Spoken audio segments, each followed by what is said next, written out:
All right, and we're live. I don't want to give too much time. I normally give just a moment for people to come in and get situated to get ready to be a part of this, but I don't want to take too much time. It's our first one back for this year, so I appreciate my guest that's here with me today. This is going to be a little bit of a different one. I think it's going to be quite special in that sense. And then also I appreciate those who are already here, ready to go with us right off the bat, some of the fellows from my church. And then those who will join us later, I appreciate that as well. It has been since the beginning of December since we got to do one of these. We're supposed to do a few throughout December, and just with Christmas and everything, they got canceled. So we're glad to be back. We won't be doing one. I'll go ahead and get that out of the way first. We won't be doing one next week. I think I'm telling you my schedule correctly. We won't be doing one next week, but after that, we have one every Saturday till the end of February, with the exception of one Saturday in February. So as we get closer to that, I'll announce about that. All right. So I want to say, first of all, that I appreciate my guest, Dr. Kevin Folger. Brother Folger is the pastor emeritus at Cleveland Baptist Church. I do have to make an amendment. Me and him were talking about this before we started, that in Ohio, most Baptist churches are called Baptist Temple, which he explained to me, and now I know why. I didn't know the reason for that in the past, but that's why I kept calling it Baptist Temple. So I give my apologies to the church, even though nobody probably knows I messed it up. But I do appreciate the work and the ministry they have there. I've actually heard about them a whole lot. I've listened to him preach for quite a while now. I listen to his son from time to time, since he's the senior pastor there and preaching most of the messages. Brother, can you tell me how long you pastored there at the church? So altogether, I was on the staff right at 41 years. I served 17 years coming out of college, kind of worked my way through just different things. I was an intern, then worked to an associate pastor position, then became co-pastor. And that was in 1990. And then in September of 95, September 3rd, 1995, I became the senior pastor. So it was 24 years as the senior pastor, almost. So altogether, 41 years of ministry at Cleveland Baptist. That's really great. All right. Well, you also are part of a ministry that I want you to take a little bit of time in a moment to teach people about as part of a spiritual leadership conference that helps. I think your main focus is in Asia, but I'm sure you're happy to help anywhere in the world you can with this. But it's part of a conference that focuses on training up men. And so I'll get you to explain in a little while what all that means for everybody. But that's why we're doing it a little bit different, is that when I have somebody who I feel like has the capacity to carry a whole thing by themselves and also has an expertise and a long time in the field like that, I like to give them a little more room to breathe. And especially when it's a subject like this that they themselves are more passionate about. And so I really appreciate you taking the time out to join us. The subject we're going to be dealing with is that idea of spiritual leadership, because I do want it to be a little bit more applicable to just the layperson in the church. We'll talk some about pastoral authority and that kind of stuff, because I think that does connect at least a little bit. And so hopefully we can answer your questions. I do really encourage everybody. So because I'm going to be quiet for a little while after I finish what I have to say here. So let me get this one thing out of the way, is that be sure to ask your questions. Your comments can be seen. They will be read. I may have to wait a second, especially if I'm talking. I'm not going to pause mid-sentence to read them. So be patient, but be sure to submit your questions, comments, those sort of things, because if you have a valid question, we'll introduce it into our discussion and we'll ask Dr. Folger for you the question. So we'll have that opportunity to address it. And then also even comments are welcome, because sometimes some really good insight comes in through those comments. So we would appreciate those. Be sure to submit them. Today, again, we're doing a little bit different in that I only have one guest. We won't be doing a lot of discussion between multiple guys, because there's just the two of us. Instead, this will be a little bit closer to an interview in the style of how we're going to do it. And so with that said, I want to give the majority of time going forward to Dr. Folger, so he has opportunity to teach it about these subjects and answer whatever questions we have. And the question I'm going to use to introduce all of this is in the idea of spiritual leadership. Why is it so important that we train men in this subject? And so I'm going to go ahead and hand it over to Dr. Folger, give him some time to answer that, and then we'll go into discussion and more afterwards. But I'll let you answer the question of why it's so important that we train men in this. Well, first of all, I want to say thank you, Brother Haley, to you and to the church for providing this venue for us to have some opportunity to share what the Lord is doing in our hearts and our lives. You asked me opening how long I was at the Cleveland Baptist Church. In 2017, God really began to stir in my heart in regards to the fact that my time at the church was coming to an end. It was because I was so old that I couldn't do it anymore, or that they were trying to get rid of me, or that we were tired of each other. It's just that I shared with our church a week ago as I had the opportunity to preach the first Sunday night of January, that God was stirring up my nest. And he does that from time to time. I think for 41 years in one place is a long time. The founding pastor was there for 37 years, and so I was there for 24. So up until June the 2nd of 2019, they just had two pastors in their almost 60-year history.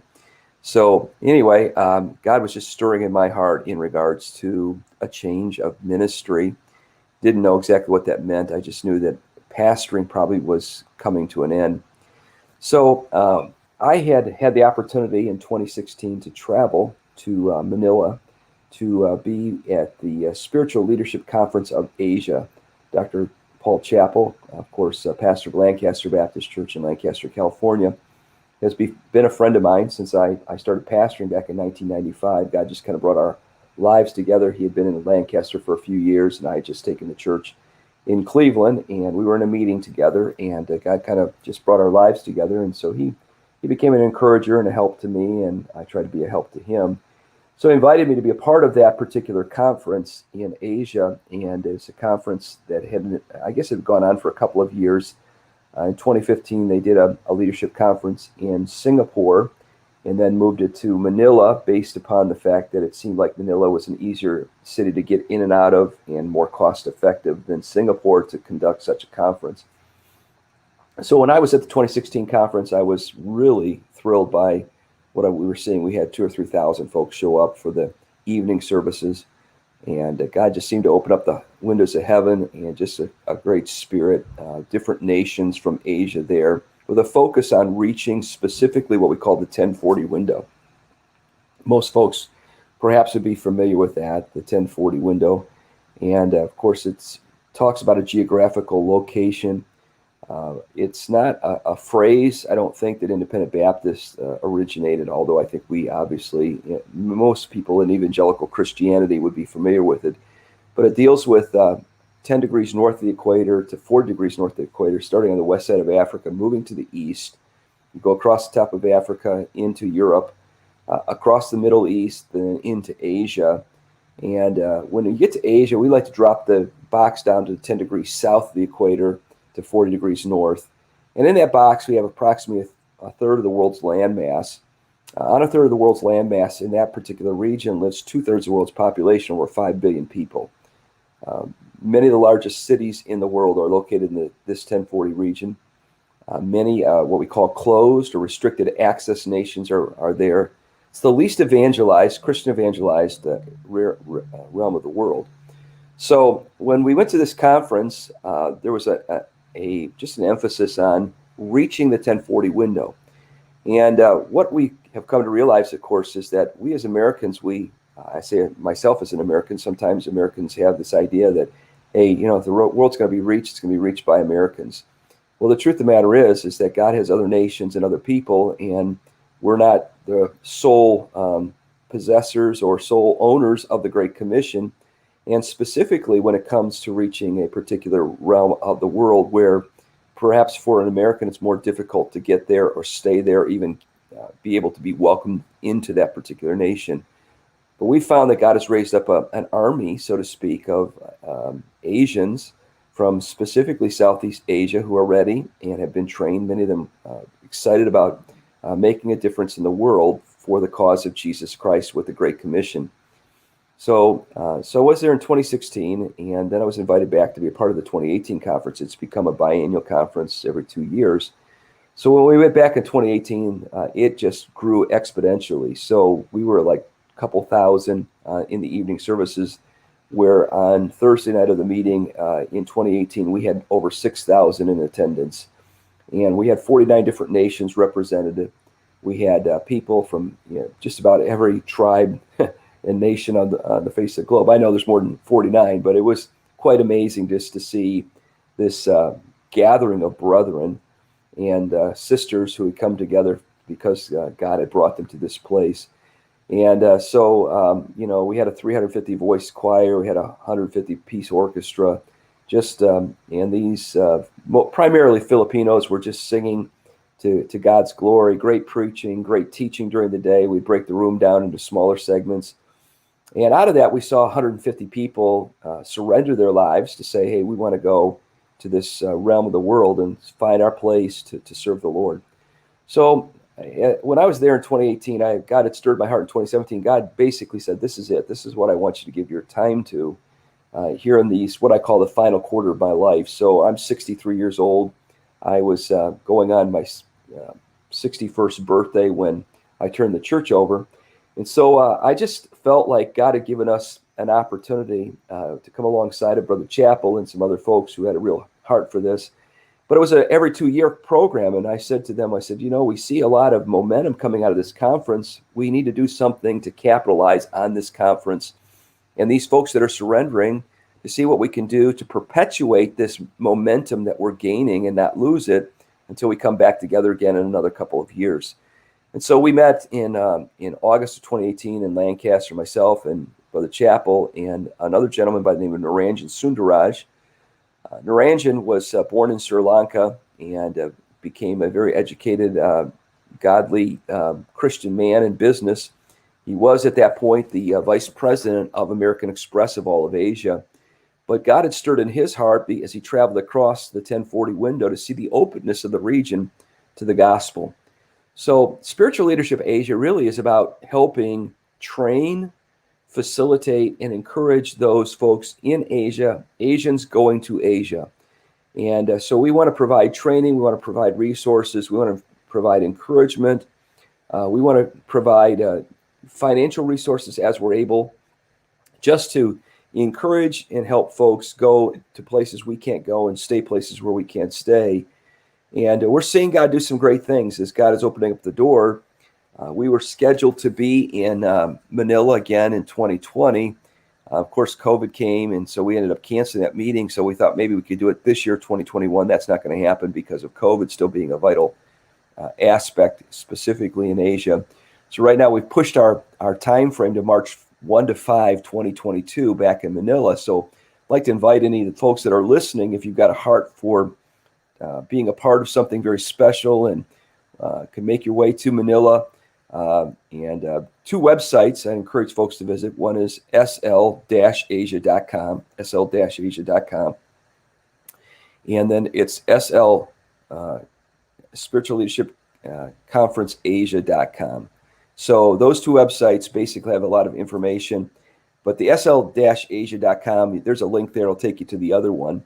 I also have a website, kevinfolger.com, where I have an itinerary there, just some things about our life and what we're trying to accomplish.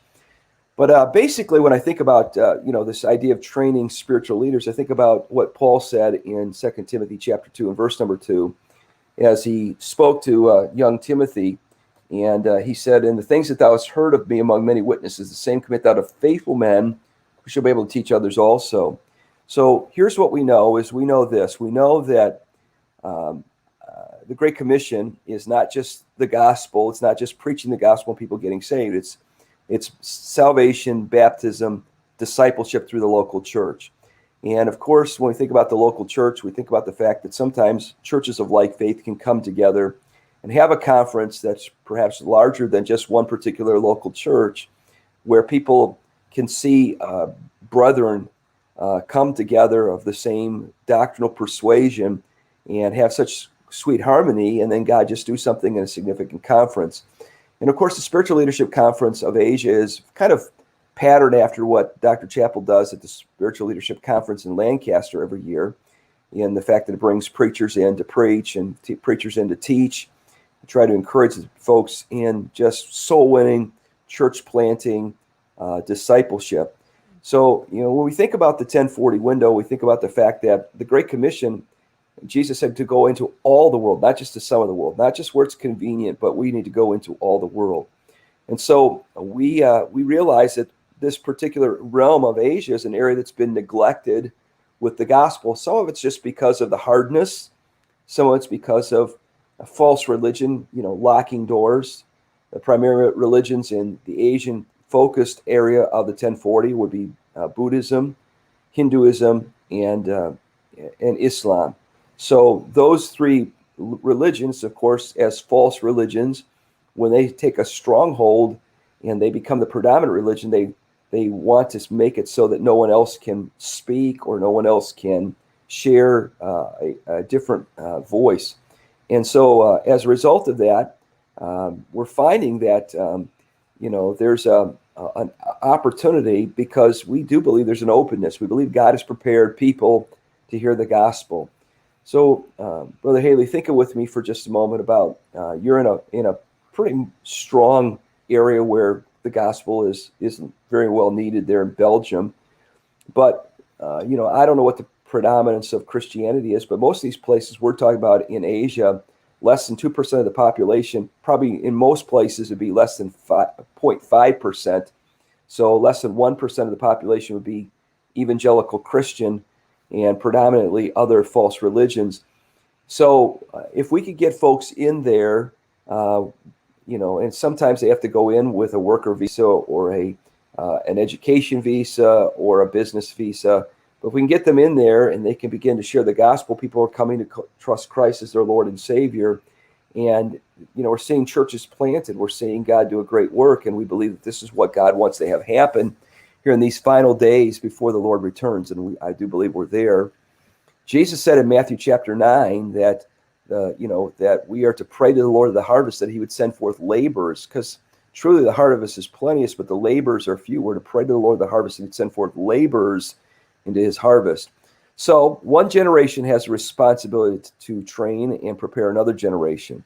And just as I prepared a successor to take the pulpit at the Cleveland Baptist Church, of course, the folks there had to approve of him and call him to be their pastor. I couldn't call him, but I trained and had a part of training my son so that he could take my place.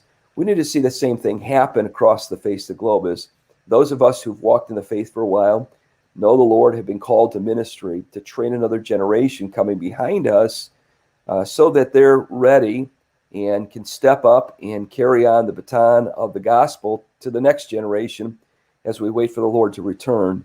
And we're to occupy, so we need to stay busy. And so that's part of really what our heart is, to make a difference.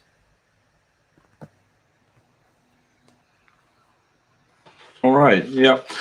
As far as the statistics, I mean, I don't want to get sidetracked talking about Belgium, but here we have a population of about 11 million people and a land size about exactly the same size as the state of Maryland. So for Americans, that's an easy thing to picture. Just take Maryland and literally double it, because it's 5.5 million people in Maryland. So that's where we stand in terms of religion. Let's say around 50% identify legally as being Catholic, but that means that they were baptized as a baby and have probably never been back since.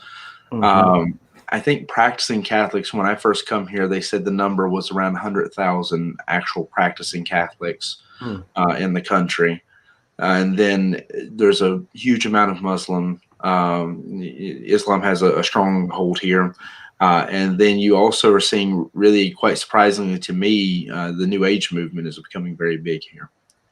In terms of, I think that goes along with just the idea of enlightenment, supposedly education, enlightenment, and godless, secularism. It just, same thing's happening here in the United States of America. The godless culture is sweeping through. I think you see something here, though, is very much the same issue you would see in those countries from the men I know. I've done Bible studies with men in India and different countries. I've tried to help as much as I could with a lot of people. And so my experience has been that in any of those countries, it's generally because a certain religion and a certain political philosophy controls the country. People are just miseducated, especially like Muslim countries. My experience has always been that you start talking about stuff and it's basic principles, you'll find that they've just been lied to, but they've never questioned it because this is what they're taught in school their entire life. This is going to be laughable, but one of the ones that has become almost a joke amongst our group here at the church, because we have some men who are Muslim who've gotten saved and some men we're working with even now. But in Islam, they always teach, that the stone there that they go to and they pray, that's a big part of their pilgrimage. That's the most magnetic point in the entire earth. And I just stopped and thought about that for a second when one of the men was saying that to me. And I said, well, I can tell you one easy reason why that can't be true. I don't have my degree in electrical engineering. I studied it enough to know, though, that the most magnetic point of any magnet is the North and the South Pole. So you can't have this one big magnet right in the middle of nowhere.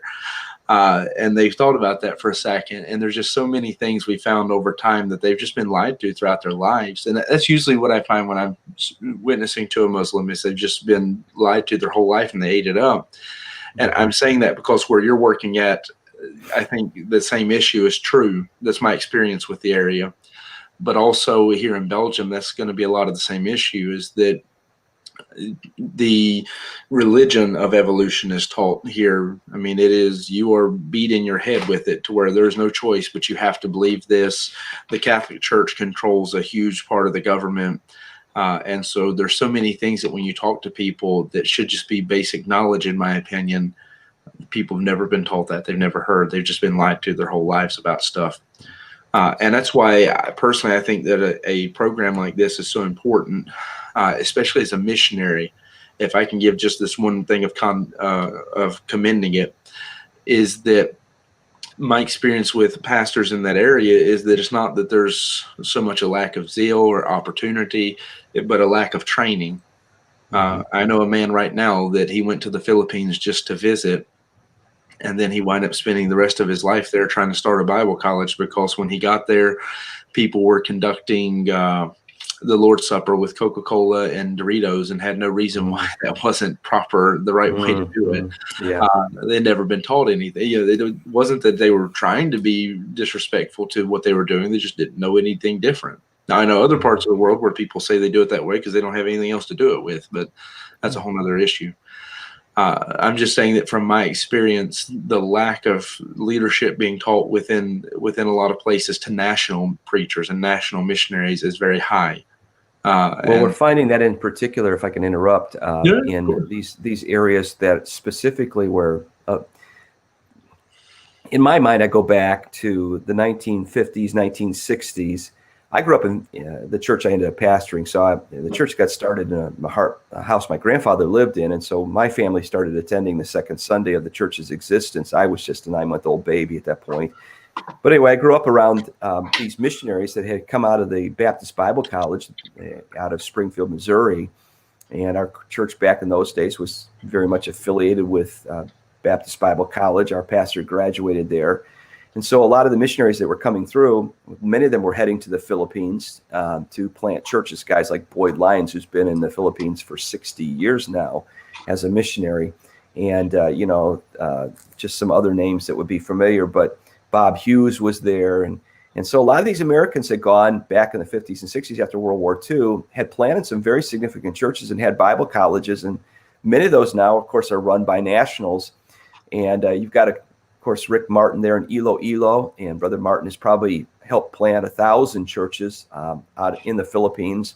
So we're seeing that these Filipinos are going places to plant these churches in the 1040 window. And what they're finding, of course, is an ignorance to gospel truth. And so they now are trying to run Bible institutes and do those type of things to train the nationals that are in these various, like Cambodia, Laos, Vietnam, whether it be Korea or, China. I mean, they're in just different places, and God has opened up the door and they're stepping through it. I know some Filipinos that are in Dubai planning an independent Baptist church. And so I'm just saying that, God's doing something. And I think, the idea of training the national and saying, well, the Americans have to do it. I'm just thinking specifically in some of these places that Americans are not going to do it. We can help them, but we're never going to be able to go and stay and do what needs to be done. And so thank God for the training that's already taken place.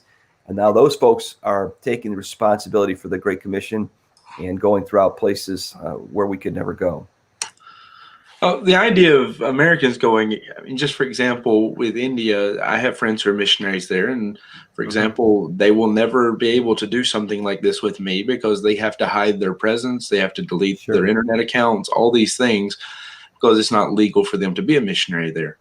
They Right. find loopholes. I mean, I have a friend in China that he's there as a teacher, I believe is how he got Right. in. Hmm.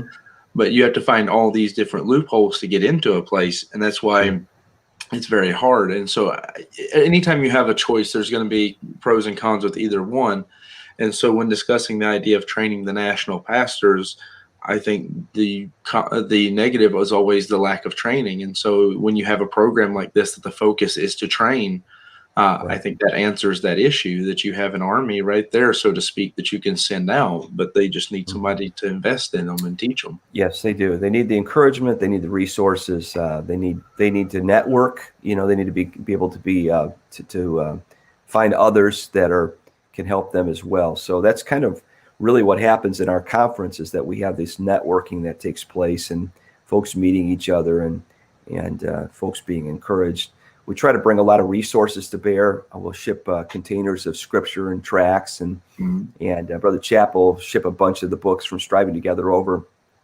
And of course, try to make those things available at a marginal cost, if and sometimes no cost to the national, depending upon where we are and what's going on. So, Let me ask one question, so I know whether I need to bite my tongue on something or not.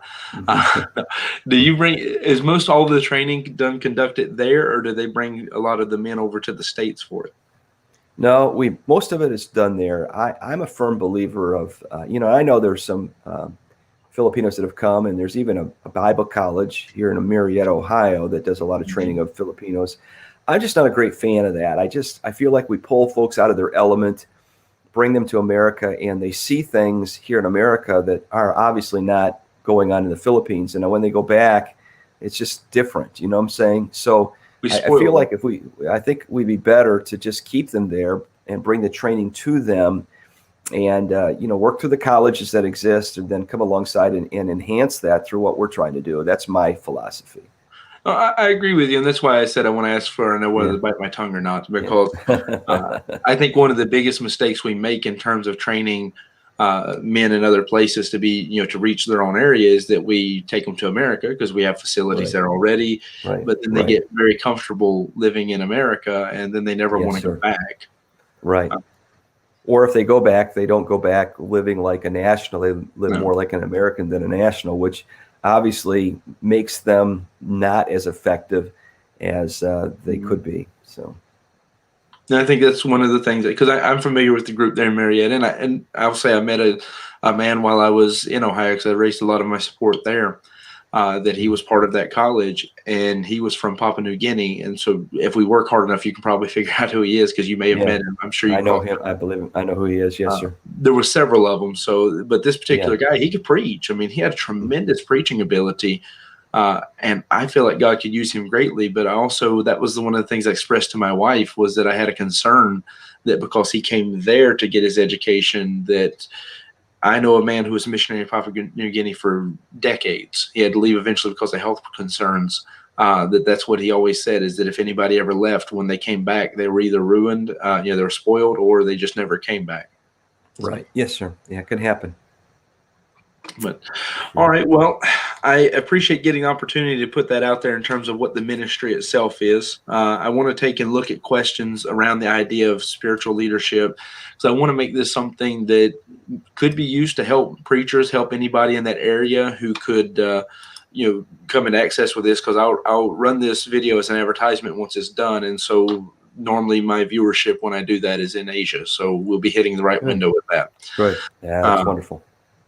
it's not unusual to have a few thousand people in Nepal alone to watch a video. So Mm-hmm. I That's don't know good. why we're successful in Nepal, but they like us there.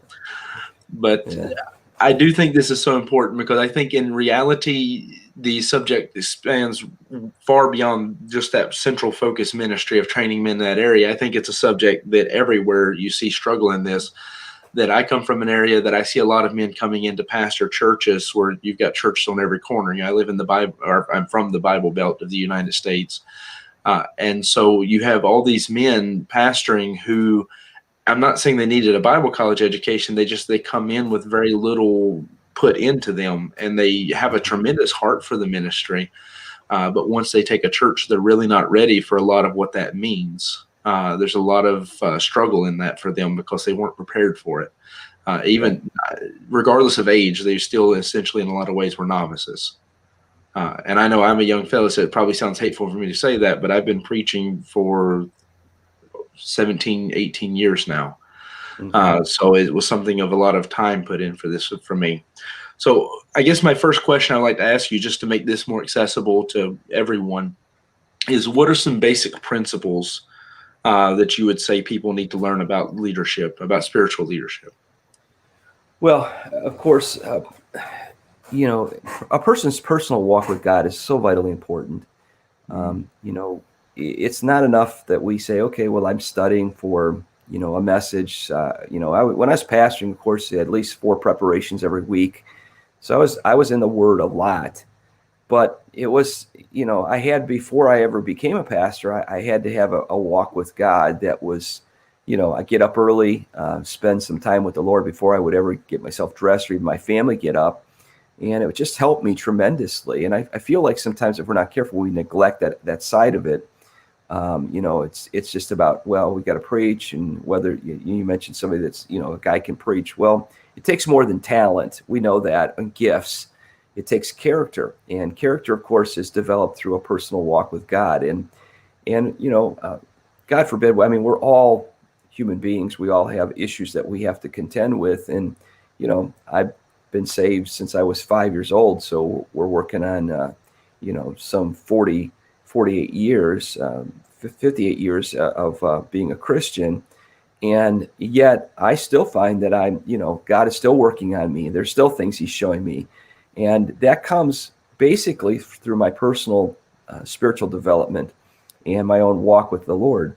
So I would say that, when we talk about spiritual leadership, I think obviously a person must have their own walk with the Lord. They must. This is not something I'm forced to do. This is something I want to do. This is something that is necessary in my own life for me to be the person I ought to be. Secondly, I think, to be mentored, to have a mentor in your life, someone who's a little bit older than you, somebody who's walked the path a little bit further along. I know, Brother Haley, you're familiar with that. We're seeing in our movement some almost disparaging things that are thrown at older men in some respects, that we're throwing off some of these old guys.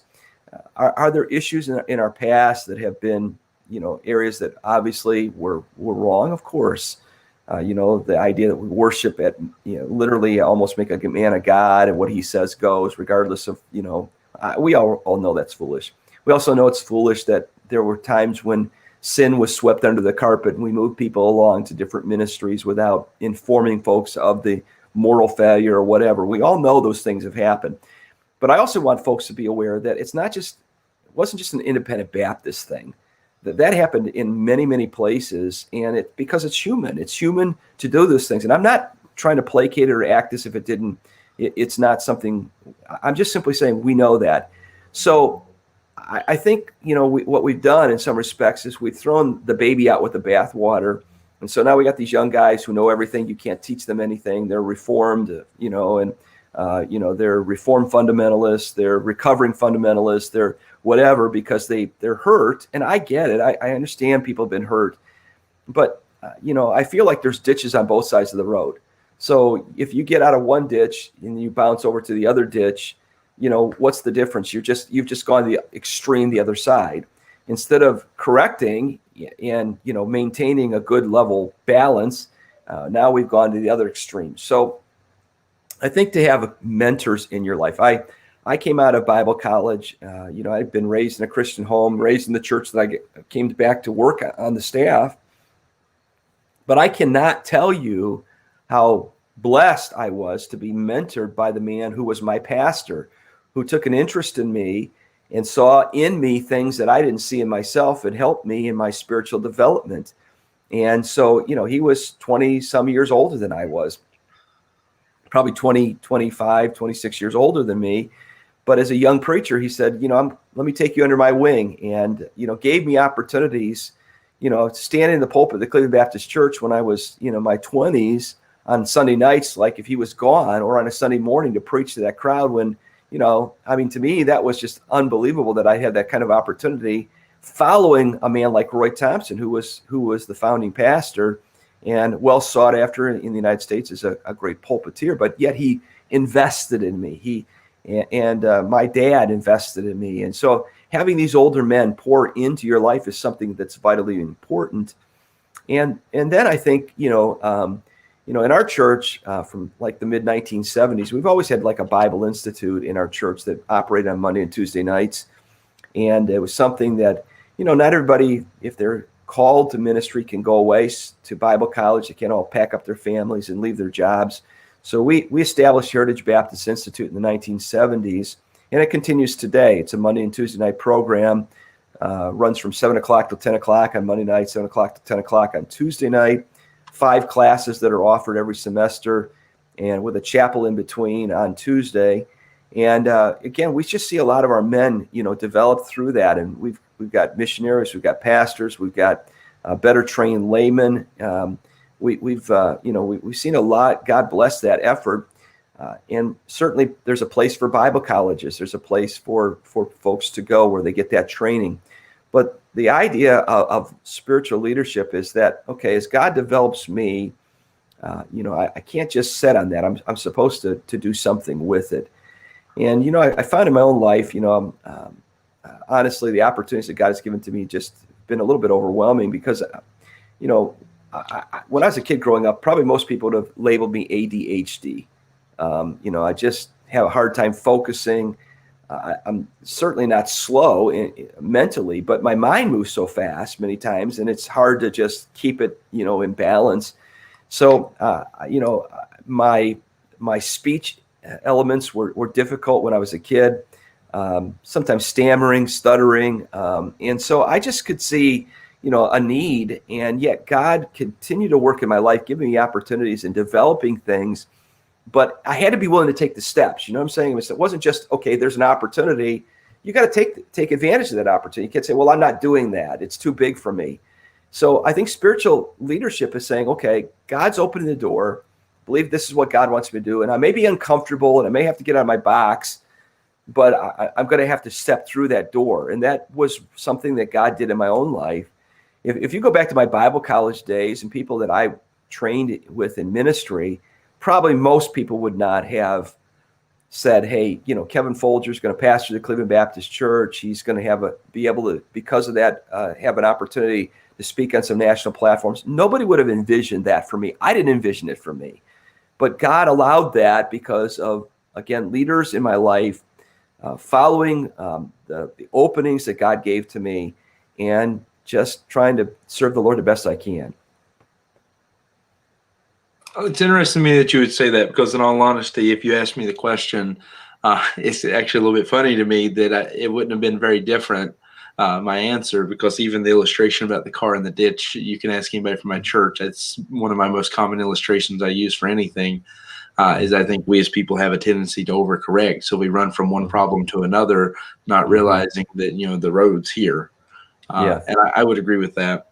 I also appreciate what you say about mentors, because even biblically, I want to bring one verse into this for those listening. It's 2 Timothy. I don't know why I'm going to get it there. I've actually got it here where I can put it on the screen. But it's 2 Timothy 2:2, which is, and the things that thou hast heard of me among many witnesses, the same commit thou to faithful men who shall be able to teach others also. I think in terms of a commandment within Scripture, it's profoundly commanded that we are to be mentored and being a mentor to somebody else. Sure. And you could probably disagree with me on this, but I think a tremendous example of this is in the life of Paul. That I understand most would look at Barnabas more as a contemporary to Paul as opposed to a mentor, but Barnabas is the one who brought him in. Without a Barnabas, the church would not have accepted Paul. I totally agree with that. I actually, many times in preaching will say, who have you invested in? We think of the Apostle Paul, and we wouldn't have an Apostle Paul had Barnabas not wrapped his arm around him when nobody else wanted to. Here was a man who was willing to take a risk, and he was that kind of guy. He did that with John Mark, and later Paul when Paul and John and Barnabas separated over John Mark, it was at the end of Paul's life. He said, send Mark to me because he's valuable to me in the ministry. So he was the kind of guy that was always mentoring, always investing in others. And it's not always easy. Sometimes that's messy, and you got to get your hands dirty. You got to roll up your sleeves. And yet, we've got to do that. That's where people really become trained, I think, is when a preacher will take them aside, have a meal with them, bring them to their house, whatever, and just expose them to what life is like, in besides the church. It's, so. Well, I think even a lot of that is expressed in Paul as well. As you look at the people he had turned around and then invested in, that he invested, of course, we know obviously with Timothy and Titus, but there's other people, and some of them didn't turn out. There's others that right. he has to say bad Demas stuff. Hath forsaken me. Yeah, yes, sir. Demas hath forsaken me, having loved this present world. Yeah. But I say even in myself, and this is why I say my answer wouldn't have been much different in terms, especially the part about mentor and home devotion, is that with even I myself, I didn't come from a Christian home or a Christian family. I didn't know anything about the Bible. When I got saved, I was a blank slate. I was nothing. And the pastor of that church, little by little, invested things in me. But very specifically, there was a man there who worked with a group building church buildings. And I would just volunteer my time when I wasn't in school, because I got saved and started preaching while I was still in school. And I would just volunteer my time, and I would go with him, and we would go build church buildings. And I remember he's the one who taught me a lot of the doctrine. Amen. Mm-hmm. But he's the one who prepared me for a lot of things. But then even going beyond that, when later on God moved me and I wound up in another church, which is where the church I went to Bible college at, that pastor took me under his wing like a son. I mean, my dad didn't get saved until much later. And so that man took me like a son to him. And right now, because of some doctrinal things, me and him can't be as close as we used to be, but there'll never be a time where I don't think about that. Sure. What he's invested in me cannot be quantified. And I can look a lot of men in my life that have had that involvement in me. Sure. So I absolutely agree with all of that. You almost got me talking about some stuff with missions, though, because I have some strong feelings about some stuff you hit on, but it's in a complete agreement with you. And it's some subjects I think people need to consider more. In fact, I will touch just this little bit, that I feel like one of the places that we fail in terms of setting men up, and this does go hand in hand with the idea, is that we don't train them, we don't invest in them. And so I see like a lot of guys will come straight from Bible college, never have really done anything in ministry, haven't really had a mentor, and we throw them in the mission field, and then they come off the field in a few months to a few years. Yes, sir. Yeah, with very tragic. Yeah. Yes, sir.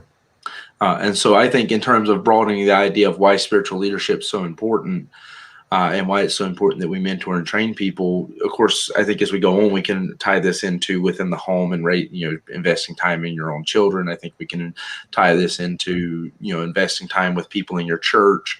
But I would even say in terms of just how to make it a broad subject, I think in general, that's where we see people fail, is because we equip them in some ways, but not in the ones that may be the most important, which is to actually give them the training they need. Well, I sometimes hear, and because you're a missionary from America to a foreign country, that the path to the mission field is a difficult path, specifically the idea of raising support. And yet I'm of the firm persuasion, if a guy can't cut it, raising his support, he's never going to cut it when he has a hard time on the mission field. And he's going to face it, that. But yet we want to make it easier for these people to get to the mission field. And I'm not saying that it should be extremely hard, but the truth of the matter is there's a process to every product. And if we cut the process, you're gonna dilute the end result. And I think, I think there's a reason that there's some trials in getting to the mission field, because it prepares a person for some trials later on. And again, I know there's the Southern Baptist method, just, hey, send the missionaries, they don't have to raise their support, but I'm not sure that's healthy. And I can tell you from firsthand experience, it's not. There's a guy, I don't want to get into it because there's not many people it could be in the country. It's not like there's many missionaries, but there's a guy here that it kind of breaks my heart every time I see him, because he's been here for a long time. But when he got to this country, he was sent as a hireling, essentially. He left the field where he was at. They said, where do you want to go next? And he picked Belgium because of a language situation. And since he's been here, he came in, and the evangelical churches, which they tried to do this to me as well, the evangelical church told him, we have churches in Belgium. You don't need to start a church. Just come help us. And so for years, he's been collecting a paycheck from the Southern Baptist Convention to bounce around between evangelical churches like an evangelist, just preaching here and there and everywhere on Sundays. And he's been here, I mean, a long time, but he's never tried to start a church, never tried to do any of those things. He's a nice guy, but that's the problem with that situation. Yes, sir. Yeah. But I'm absolutely in fact, the more you say, the more I think we should have done this on missions. Maybe we have to do another time talking about missions. Well, we can do it. This is something I feel genuinely strong about, is that we fail missionaries because of the fact that and even a lot of young men fail in ministry, period, because of the fact that they try to skip ahead. They don't want to pay their dues. Yes, sir. Yeah, I agree. For me personally, I mean, like I say, I have to stop and think about how old I am. 32 still. But I'm 32 years old. I've been preaching now for 17 going on 18 years. And I've only been a missionary in Belgium for 3.5 years now. I spent most of my time working under somebody else in a Moses to Joshua situation and just doing whatever my pastor needed of me. I also worked as an evangelist, but that was in addition to that. Yeah. Well, how many guys coming out of Bible college, they're in their early 20s. There may be some guys that are a little bit older, get saved later in life or called to ministry later in life, that are a little older and have a little bit more seasoning. But for the most guys coming out of Bible college, they're not ready to pastor a church. Yeah. They're not ready to plant a church. They really need, I firmly believe that every young man coming out of Bible college needs a couple of years working with a seasoned pastor, just learning the practical aspects of ministry. So I think they need to have something. Yeah. I'll read that in a moment. I think they need to have something because, and this will go back to missions, and then maybe I can move on, but it also allows me to get to my next point. That my experience watching missionaries raising support is that the missionaries who had been already active in ministry were the ones who raised it faster. And if we believe God's in charge of this, that he's the one who gives it to you, then I think that testifies to something, is that they didn't need the long, hard road of deputation for the weeding out process and the preparation. Already pastored a church, already been evangelist, was raised on the mission field. Have something that helps you to be ready for what you're going to experience. Yeah. Well, when I was pastoring the church back, I'm guessing going back maybe 15 years ago, we had a missions conference and we invited this family to come in. They were going, and I don't need to even go into where they were going, but this is a young couple, had a couple of children. The wife, I mean, she was just so protective of her kids that, we were having some problems with just, the way things were and the way things were being handled with the family, that I took the man aside. They said, look, I'm asking you to go home. You're not going to finish this conference with us. You're a distraction. Your family is not ready for the mission field.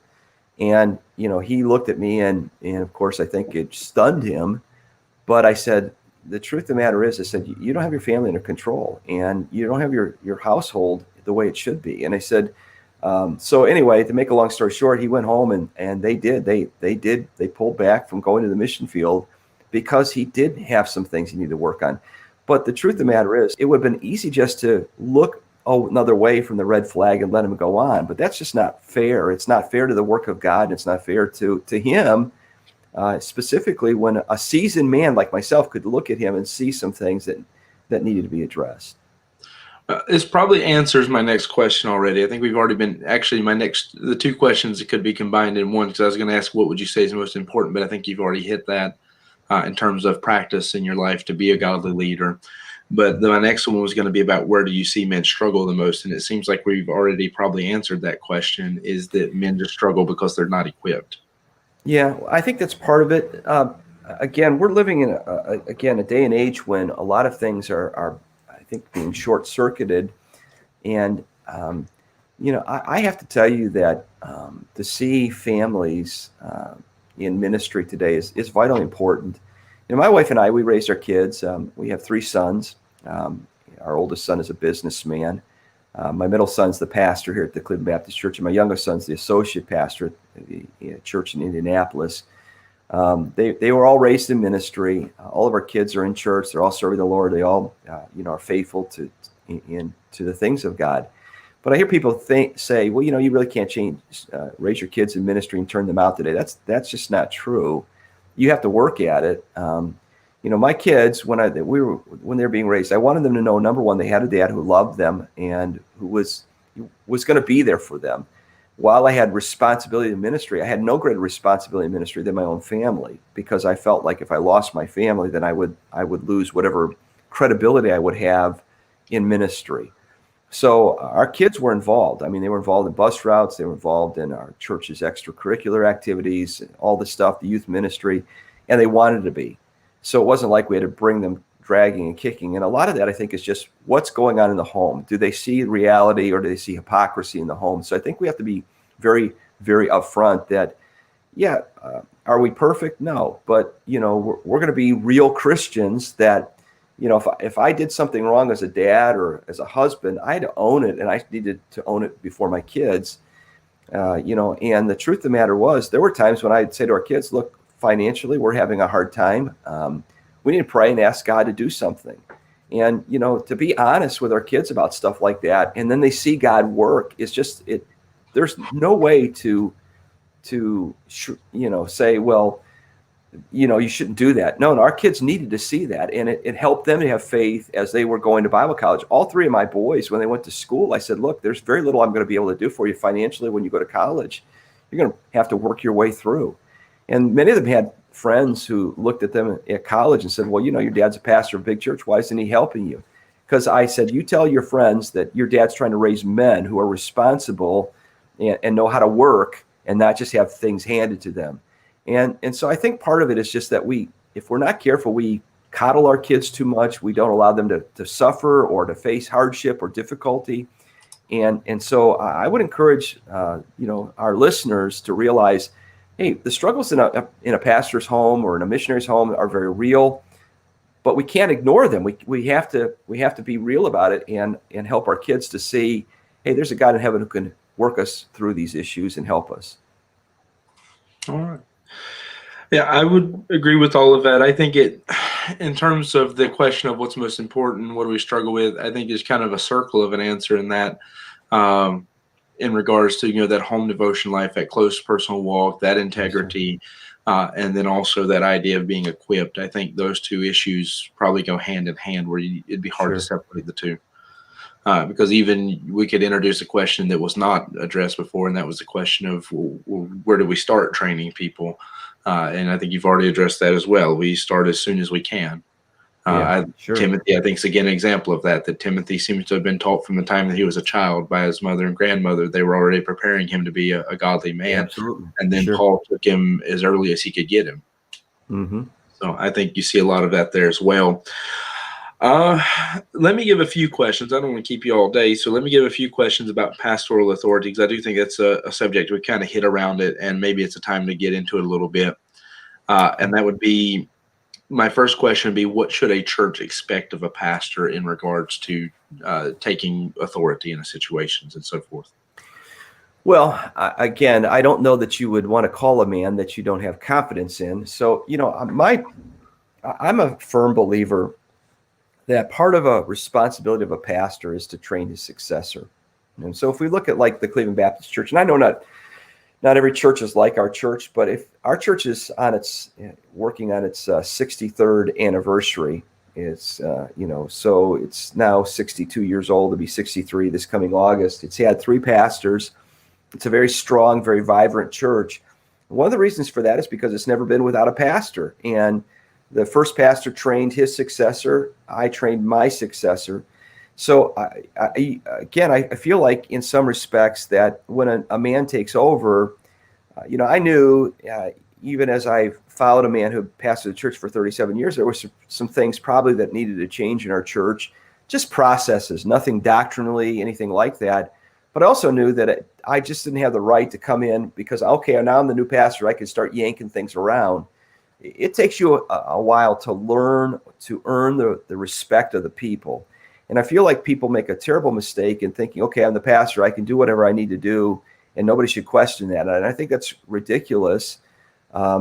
People are going to question you, and you should be willing to give it an account for your leadership. And we can talk a little bit more how that works a little bit later on. But I would say that the longer you're at a place and you have a track record of being balanced, you have a track record of not being knee-jerk, reactionary, making good and wise decisions, the easier it's going to be for people to say, let's give the pastor authority to make those decisions.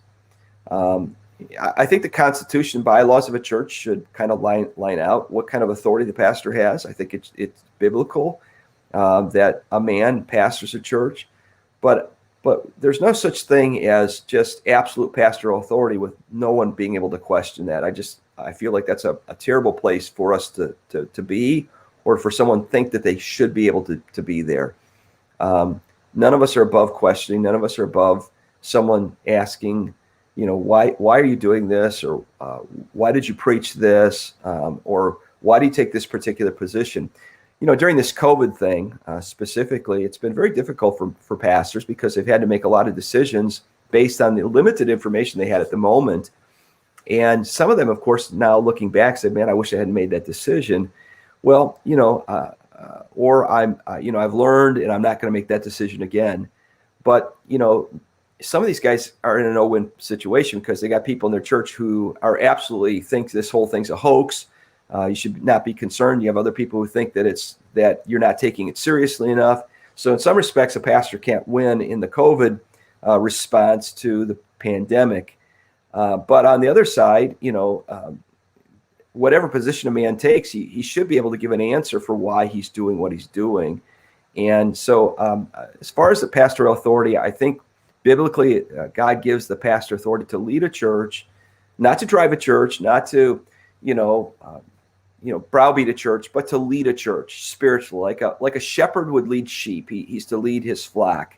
He's the under shepherd under the Lord Jesus Christ, and so that needs to be done in a loving, compassionate way. I would agree. The reason I asked the question is because actually you touched on this a little bit earlier, talking about the idea of two ditches, is that within churches, I see that there tends to be philosophies of either you run to the ditch where it's a deacon-led church and the pastor is scared to say anything, or you run to the other ditch where the pastor is almost deified to the point where if he tells you to marry somebody, you go marry that person because he said so. Yes. And of course, like you've already pointed out, either ditch is dangerous. Yes, sir. I think sometimes these churches that have the deacon-led church, part of the reason for that is because they've been without a pastor so long that authority is missing. It's a vacuum that somebody's going to take a hold of. And once somebody gets that kind of authority, sometimes it's difficult to give it back, And unless they're a very godly person who realizes, hey, we just did this because we had to do it until God gave us a leader. There are other people that thrive on being in charge, and so I think we have to again have a balance in that. I think when a man comes to take a church, God calls him there. I think there needs to be an understanding between him and the whoever the leadership is. Obviously, the deacons, but if there's staff or other people just before the church to say, God's called me here to lead. I'm going to do my best to lead you. I'm not going to beg for the opportunity to make a decision when it needs to. And we need to talk about, where we need to have church votes and where we need to give the pastor the liberty and the freedom to be able to operate, but being willing to give an account for what he does. I agree with that completely. I guess that's why even when my other question, which is essentially the same question, was how far does pastoral authority reach, which again is one of those I think you've already more or less answered the idea. Yes, sir. But I think it is a subject that needs to be addressed because I find myself there's times where because I do consider myself to be more middle of the road in this, that our church is very much, I started it, so I have all the liberty in terms of being the leader of the church, but I also try to make sure I'm held accountable by the Word of God. And that I don't, just beat the people and this is how we're going to do it. Sure. But I see many times a lot of preachers that people come to me from other churches and so forth, and they have this philosophy that they're not allowed to question a pastor, or I have the other side where they come to me and they feel like they don't have to listen to a pastor about anything. Yes, sir. Yeah, it's tough, and there is balance. Balance is the key to all of it, isn't it? I mean, really, being balanced in what we do. No, I would agree with that. And then I think this is where we were naturally going is, how do we ensure accountability for a pastor? What would you recommend in that regard? Well, when I became the pastor of the church, the founding pastor really had very few deacons meetings, and he basically was the founding pastor, and he just felt like, hey, I've got this authority, I'm going to use it, and he wasn't an abuser of authority, so don't get me wrong. But I thought as a younger man coming in, taking the church, that I needed to have a sounding board. So when I met with our deacons, here's what I said to them. I said, look, I know that I have the authority as the pastor to lead this church, but I'm willfully and purposely allowing you men to be my accountability. So, I will give you reports every month on finances, and, when I have issues that are coming up, things that we need to discuss, I'm going to discuss it with you. So that's how we kind of had some accountability for financial aspects. I set our staff salaries, and then the deacons had a financial aspect that set my salary, because I didn't feel like I wanted to set my own. I didn't feel like that was probably wise to do so. And so, again, it's just, I think you just have to, kind of say, okay, well, how does this work? But I do think that, it can get to a point where if you are not careful, the deacons are running the church. And, so there has to be this balance in saying, I don't have to ask you for permission to do what I know God wants us to do, but I'm willing to be accountable for how I run the church, and feel free to be able to ask me questions, because I feel like I should be able to answer those things as you ask them. That's essentially my philosophy of it. In fact, that's what I would say my experience has been when you see somebody coming from one of those churches where the pastor has the almost deified personality, is that you don't question him. Right, exactly. Yeah. And so I think people should, sometimes we undersell the importance of having a leader in our life and a pastor who can help us. So I think people should feel comfortable to go to a pastor for advice. I think we have to be reminded that pastors can be wrong. Their advice is not infallible. I've been wrong, I'm sure. There's plenty of times. My personal philosophy on business meetings and all this kind of stuff, and you're welcome to disagree with me. It's not a problem. Is that, and it's easier for me because I am the founding pastor of this church. We're still, getting on our feet. Is that I meet with the men that I lean on more as leaders, but we don't really have a structure in terms of you're a deacon, you're this. Sure. But I meet with them from time to time. We have a group where we use a lot with a program we have here that you don't really use in the States, but we have a group, we talk to one another through that. And then in terms of business meetings for the church, we really don't do them. My experience, and as long as you pastored, I imagine you're probably going to feel the same way. My experience has been that there's more harm than good that comes out of a public business meeting. Yeah. So what we ended up doing at our church was, again, all the financial details basically were discussed with the deacons. They had the right to ask any question they needed to when they got a financial statement.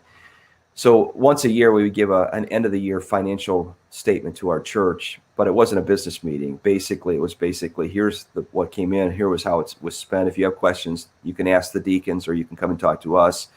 But, we're not going to, here's every check that's been written in. I mean, because in a ministry our size, it was just unbelievable that, how much money would take to operate. And most people wouldn't understand that. So, you have a group of men who do have an understanding of it. And then at the end of the year, give just basically a one-page financial summary of the ministry, so you're accountable. But that was kind of our philosophy. We didn't vote. We didn't have church meetings to vote people in, other than if somebody joins the church, are you willing to take them in? That type of thing. We would every once in a while have to vote some folks out. Those were kind of church business meetings that we had to deal with, and those were not pleasant moments, but they were necessary. But that was that's kind of the way things are operated here, and still today still operate. So. Well, it's not so different than what we've set up here.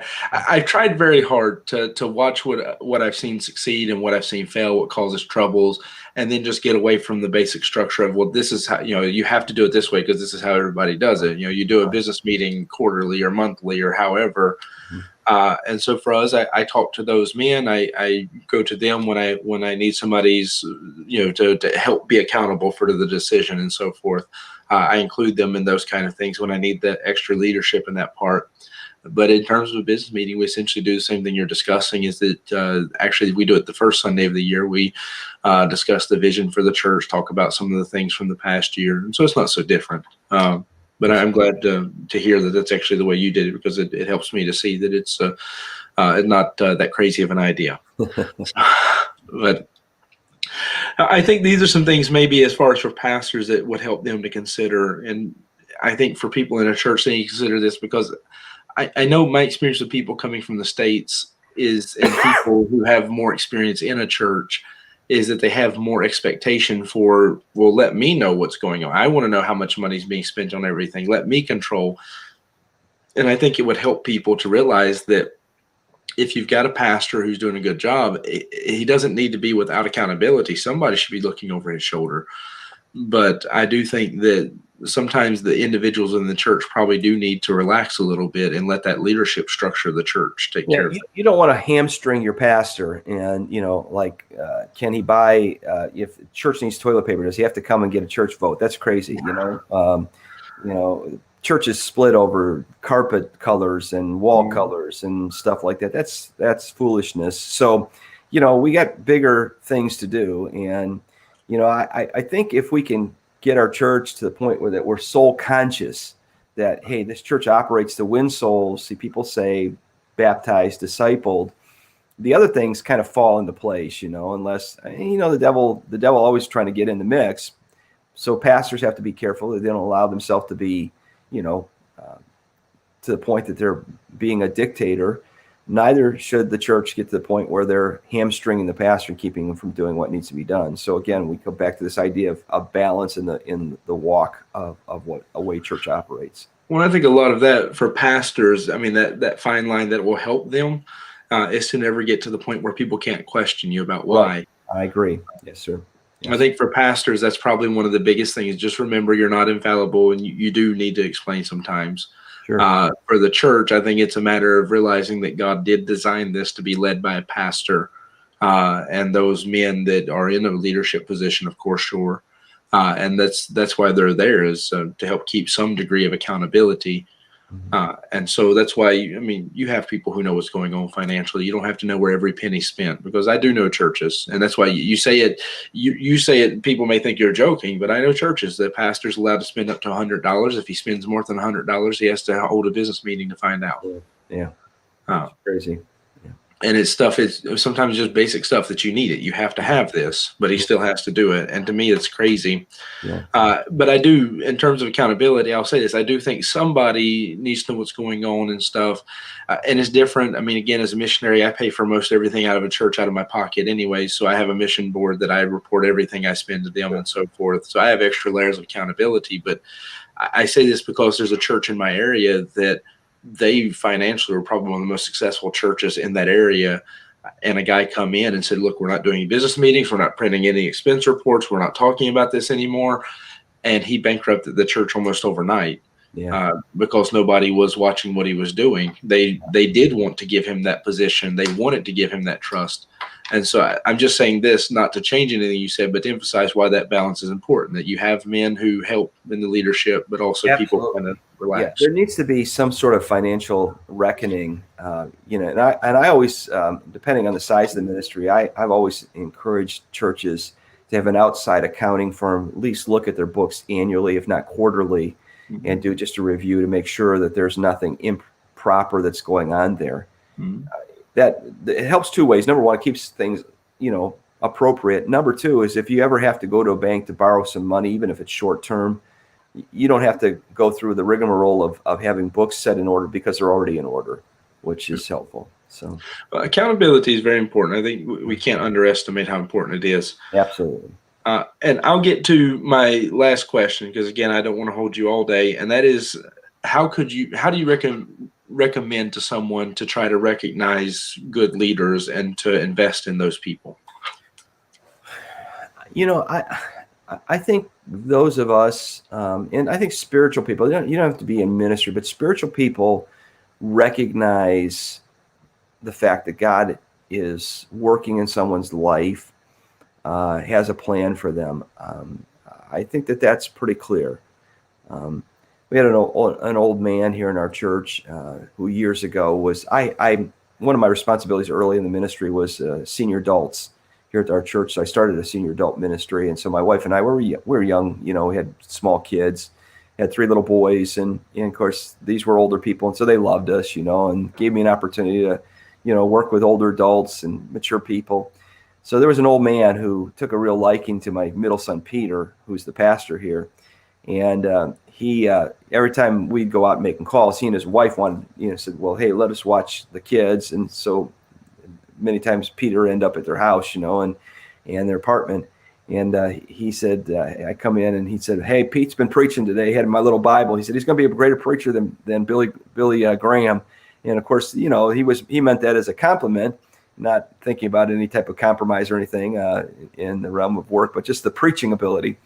And so I think to myself that even as a boy, here's an older man who was spiritual, who saw in this young child a desire to do spiritual things. And, Pete was called to ministry early in life. That's in high school. I think he was a junior in high school when he settled it, went off to Bible college, came back to work for us and worked 18 years on the staff before he became the pastor.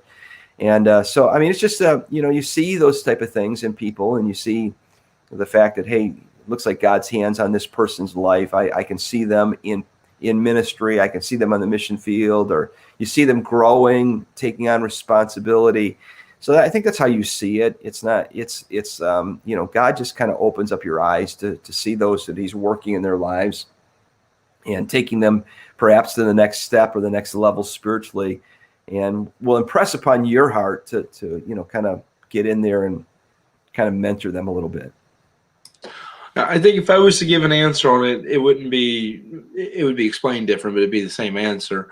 And that I think preachers need to apply maybe a 1 Corinthians chapter 1 mentality, that it's not necessarily the wisest or the smartest. Right. It's that person who's sincere in their desire to be used of God. Sure.